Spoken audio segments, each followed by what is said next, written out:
Hi there. Today I wanted to talk with you a little bit about some prone back bends. So prone means on your belly on the floor, and back bends means you're lengthening your spine, lengthening the front of your body. I think a lot of people look at back bends as like sort of smalling their back, so like arching their back. I think that maybe it's a little bit safer to think about back bends more as lengthening the front of your body. So let's look a little bit at what some of the back bends are on the floor on a prone position. We'll talk about strengthening some muscles that are used in that exercise and building up strength for ultimately a froggy leg exercise that I will share with you at the end. So to begin, come down onto the floor and onto your belly. So prone position, lying on your belly. One of the most common poses that's done in this position is Bhujangasana or Cobra. So as you exhale, press your hips into the floor. So really reaching your tailbone underneath you. Yeah. That way your low back stays long. As you inhale, lift your shoulders back and down your back. So you're lifting your chest and just gaze up towards the front edge of your mat. So you're not really arching your neck. A lot of people try to get that lift by gazing in front of them, arching their neck. There's no need for that. We're just trying to make our spine really long, trying to make the front of your body really long. As you exhale, lower all the way back down. Let's try that a couple more times. So as you inhale, shoulder blades come together, down your back. Just reach out through the crown of your head.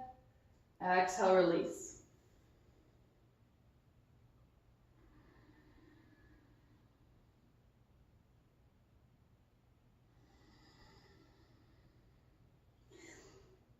I like to turn my head from side to side when doing this exercise because it gives you a nice stretch on either side of your neck. Bhujangasana, or Cobra Pose. Shoulder blades come together as you reach down your back. It's almost like you're trying to drag yourself forward on the floor, right? Or you can practice this by lifting your hands off the ground, making sure that you really are using the muscles in your spine instead of your arms.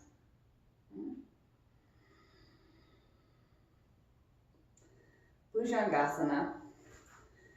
So that's for the top half of our body, our shoulders and our low back. Another exercise that's often done in prone positions are leg lifts. And I like to try leg lifts with a block. So when you come down onto your tummy, right, again, reach your tailbone in between your thighs. I like to stack my hands so that I can rest my head on my hands. Okay. Reach your tailbone in between your thighs. As you inhale, lift your legs up from the hips. So you're really pressing your pubic symphysis bone into the floor. You can place a blanket underneath your hips to make that softer. And lifting from the pelvis. So a lot of people bend their knees to try and get more lift. That's a different kind of exercise. So we're just sticking with the hips right now. Lower back down. Inhale to lift. Exhale to lower. Now, when you do this, oftentimes the muscles on the outside of your legs really help out a lot because they're big muscles and they've got a lot of power. And then you end up getting sort of an external rotation in your legs. I like to use the block to help me keep that internal rotation, get some energy for the inside of my legs. So I'll put the block between my feet. Give it a gentle squeeze. Exhale, press my hips into the floor. Inhale, lift my legs up, lift the block. Now I can feel that a lot more on the inside of my thighs.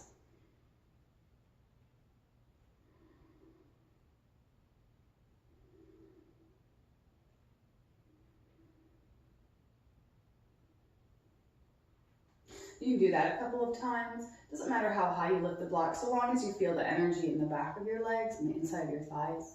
You can try bringing your legs a little bit wider, like hip distance apart or maybe mat distance apart. See how that feels? In my body, it's a lot easier because it's really allowing those muscles that are dominant to do their thing.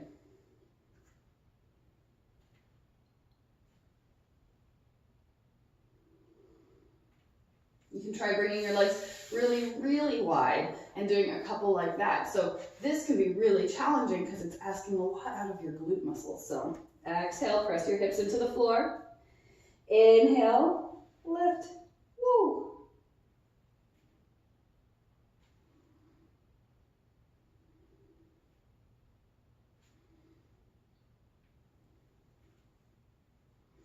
So all of these exercises are really great exercises for leading up to froggy legs. Now, froggy legs, you'll have your legs in the wide position, bend your knees, bring your elbows, your heels together.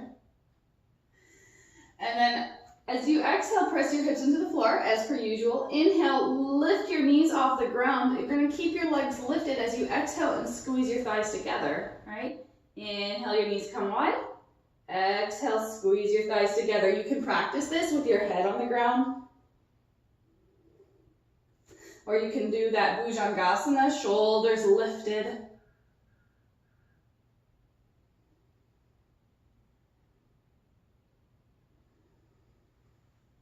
And when you're finished, press yourself up and back into child's pose to stretch out some of those muscles. So I really feel a stretch along my back here, all those muscles on either side of my vertebra stretching. The muscles in my glutes are stretching out. They worked really hard too.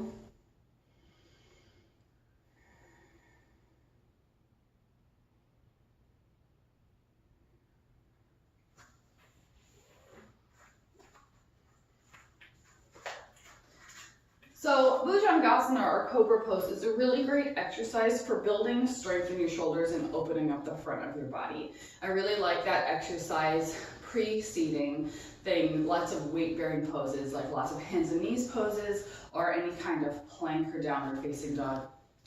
The frog legs exercise is a really great exercise to do to build strength in your hips and in your pelvic floor on the inside of your thighs, like all of these muscles that relate to your pelvis. It's a hard one. It's really, really hard. I remember the first time I did it, I was like, oh, this is impossible. How do you do this? And I got a cramp in my leg. And so if that's the case for you, if you're like, this is impossible, I can't do this, and I'm getting a cramp in my leg, start small. Start with those little leg lifts. Start with a block. If you're not lifting the block off the floor, that's okay. Just start with activating those muscles. And eventually, you'll start to build the strength and create those neural pathways to those muscles to lift the block. And then you can go further and further. The big key is to have patience with yourself, because this is a journey, and there's going to be days where you feel really strong and days where you don't feel strong. And it's not about you, it's just about the experience. So I hope you found this video helpful with learning froggy legs exercise. If you have any questions about anything I said in this video, go ahead and leave a comment. I'll try to answer it or create another video to help clarify. Thank you.